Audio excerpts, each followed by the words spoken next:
What up, though? Thank you for tuning in to WFLNT Radio. Every morning this time, you can turn your dials to 810.5 for the TAGT show. It's early in the morning. Always remember to take some soft scrub, put it on your toothbrush, brush those raggedy teeth you got, follow behind it with a shot of pine salt, swish it around, but do not swallow it. It could be bad for your health. I'm your host, Mr. Slate, and I want to welcome you to the show. Let's get into it. What up, though? I'm your host, Mr. Slate. Welcome to the TAGT show. Today is March 29th, 2020, y'all. It is 6:10 p.m. I know I usually do my podcast a little earlier, y'all, but I was exhausted. I was tired. Yeah, I kicked it in Phoenix, Arizona for a few hours with a good friend of mine, man, and we rode around and saw the sights a little bit, what there were to see. He definitely had the Lysol and the Purex on deck. So we pretty much stayed in the car, but just rolled around, and then I got dropped back off at the truck, and then we took off. We are here now in the beautiful city and state of Denver, Colorado. It looks like they're taking things pretty serious. They have signs on the highway stating that if you are not out for essential reasons, you need to be inside your home. So it looks as though Denver, Colorado is taking it very, very serious out here, y'all. Y'all, don't forget to hit your like button, subscribe. We're definitely on YouTube, Mr. Slate 810. You can find us also on Facebook, The TAGT Show. That is The TAGT Show on Facebook. You can find us on all your major platforms for podcasting. We're still waiting on iHeartRadio. What's going on, iHeartRadio? What's happening? Like, we come on now. Come on. So I definitely need y'all to support. Don't forget about the hotline is 810-553-6592. That hotline number is 810-553-6592. Definitely hit the hotline, y'all, and ask for shout outs. Give me ideas if there's something that you feel that I should speak on, a certain topic or anything. Definitely state that. Also, you can email me at mrslate810@gmail.com. That's mrslate810@gmail.com. This is WFLNT 810.5, baby. We are here.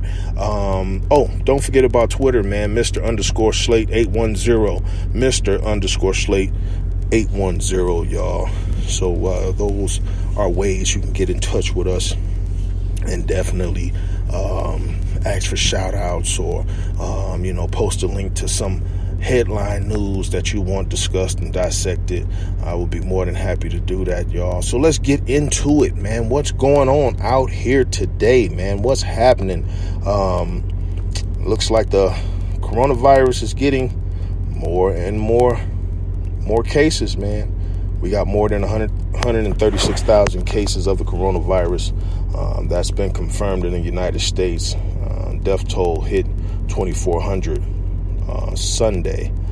Globally, we're looking at 713,000 cases and 33,000 deaths. 148,000 people have recovered from this virus. I hear this is a weak virus. This virus is weak. It dies in sunlight. It's easily eradicated in sunlight. Some people I've heard even say, hot water, things of that nature. These are things that, it's a weak virus. So, of course, through the air, say if somebody sneezes through the air, you got, it lasts for 3 hours in the air. But if that sunlight and the heat is a hot day, it's not going to last that long. Okay. And these are detectable on surfaces. This is the rate of how long it stays. On copper, it stays for 4 hours. Cardboard, 24 hours on cardboard. So y'all be careful with those packages that y'all ordering from Amazon and things like that. Stainless steel, 2 to 3 days. Plastic is 3 days. So y'all definitely, just be careful on what you guys touching. And if you are touching, avoid touching your face, your mouth, your nose, your eyes, and things of that nature where it can get into your system. And don't forget to keep your immune system healthy. It is critical now. You got to fall back on the cigarettes. You got to fall back, on the blunts and things like anything that's going to compromise your immune system. You have to fall back on it, y'all. I know it's hard to let go of habits, but this is pretty much a life and death thing that we're talking about. You know what I mean? You want to put those cigarettes down anyway, man. Stay away from them cigarettes, man. It's bad for you. You got to find other alternatives, man. I know there's a big debate about the vape, and I do vape, but there's a big debate about that. We're not going to get off into that. Maybe we'll get off into that another time and do some research on that. It's being said that millions of Americans risk being infected by the coronavirus crisis.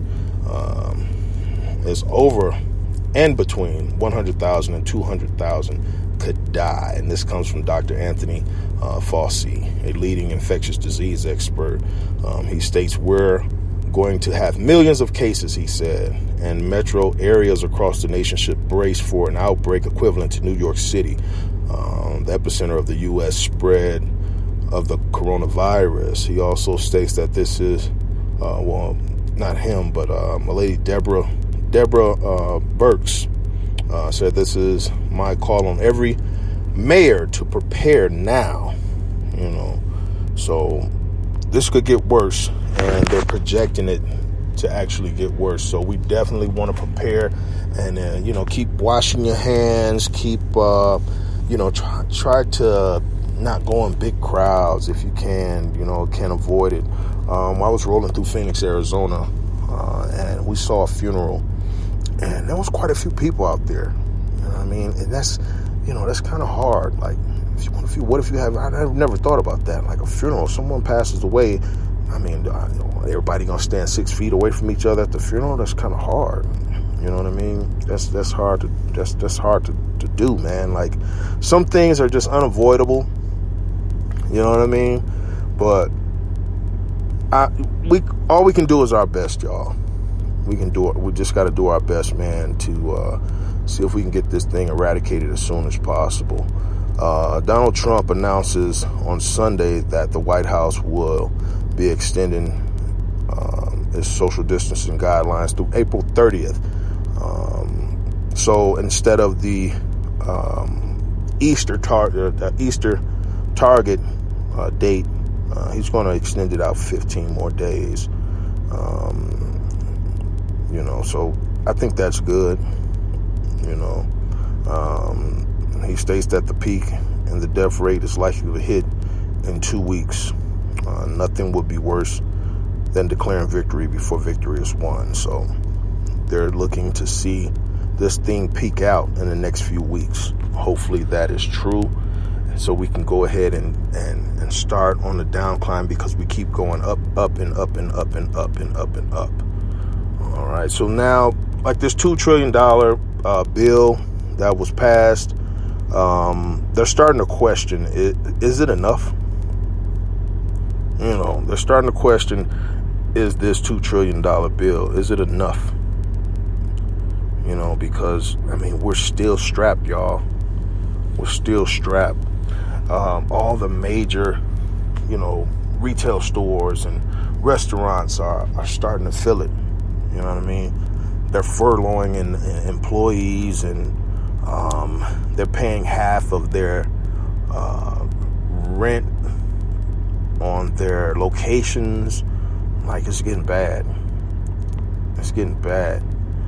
And these major businesses and retail chains account for more than $3 trillion in our economy. So that's not good, man. It's not good. What would be enough? You know what I'm saying? What would be enough? That's my question. Like, because we're already in debt. We're already in debt to the hills, man. So it's we're just putting ourselves more and more and more in debt. Looks like a naval hospital ship is en route to New York City to help combat the coronavirus crisis, y'all. So there's a naval ship that's going to be going to New York City, where there's been more than 30,000 confirmed cases and more than 675 deaths. New York City is the hot spot for this, man. It is definitely the hot spot for this. And my prayers and my condolences go out to everyone out there that has lost somebody who was infected, man. Y'all stay strong out there. Look like this naval ship is equipped with 12 operating rooms, 1,000 hospital beds, a pharmacy, an optometry lab, radiology, CAT scan equipment, 2 oxygen-producing plants, and a helicopter deck. But the thing is, with this naval hospital, it's not going to be used for coronavirus victims. It's going to be used for people, that need treatment, urgent care facilities for people that are not infected, because the hospitals are packed right now. So if you break a leg or something like that, man, or you have a heart attack or something like that, man, it's kind of hard to get you in there to treat you because of all this corona virus outbreak. You know what I mean? So it looks like we're getting medical supplies finally. It's going to get airlifted from Asia and other parts of the world to the United States. It's going to the places that are hardest hit by this coronavirus. So they fly from Shanghai carrying more than 10 million surgical gloves, 130,000 N95 masks, and other equipment. Landed at John F. Kennedy International Airport in New York. It was the first of what is expected to be about 20 flights over several weeks. So it looks like we're getting help from people, other countries. We're getting help, y'all. So they, giving us masks and gloves and gowns and things to combat this. Because that's what it's going to take, y'all. It's going to take the globe to come together. The TSA agents, man, I always wondered about them. That's got to be a freaky job at this time, man. 50 TSA screening officers and 19 additional TSE employees across the nation has tested positive for the coronavirus in the last 2 weeks. I kind of figured that they were going to be getting hit. Officers work at 18 airports in 14 states. The additional 19 employees were not involved in the passenger screening process and had relatively limited interactions with the traveling public. So even though they're not checking people or not patting people down, some way, somehow, they still got it. Now, people are still flying, but it's down a lot. There's barely only 184,000 people passed through the TSA checkpoints on Saturday and just under 200,000 on Friday. On the same 2 days last year, we're looking at 2.1 million and 2.5 million people, respectively, passed through the TSA checkpoints last year. So it's definitely down a large number, but people are still flying. I guess I know a few people that took a trip. You know what I mean? Because you can get like a round trip ticket to Hawaii right now for probably under $500 easy. So there's people still out there doing their thing, man. Other than that, that's like the real top news. And like I said, man, I wish I would have had the energy to get up and do this earlier this morning, but I'm exhausted, y'all. Once I get here to Michigan, I may just you know what I'm saying, shut it down and relax a little bit, y'all, because I've been rolling, man.